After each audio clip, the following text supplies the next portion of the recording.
Welcome to Luca and Miguel. Enjoy the video. Hello, trainers.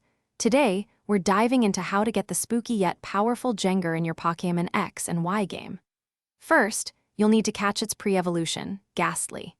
Head over to the Pokémon Village, where Ghastly appears only during nighttime hours, specifically from 8 p.m. to 4 a.m. Be sure to bring some dusk balls. They'll give you a much better chance of securing this elusive ghost-type Pokémon. Once you've caught your Ghastly, the next step is to evolve it into Haunter. Ghastly will naturally evolve into Haunter when it reaches level 25. You can achieve this by battling other Pokémon, using rare candies, or simply keeping it in your party with the exp. Share turned on. Consistent training will ensure your Ghastly grows into a formidable Haunter, ready for its final evolution. Now for the most crucial step, evolving Haunter into Gengar. Unlike many other Pokémon, Haunter does not evolve by leveling up. Instead, it requires a trade. You'll need to find another player and trade your Haunter to them.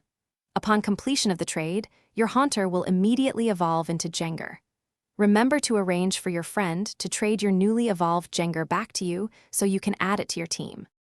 Congratulations, you now have a Gengar. But did you know it can become even stronger? Gengar has a Mega Evolution, transforming into the incredibly powerful Mega Gengar. To achieve this, you'll need to find the Gengarite Mega Stone. This valuable item is hidden in Lavera City.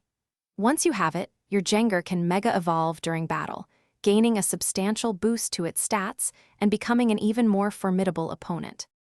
Thanks for watching and please subscribe. It's the best investment you'll ever make.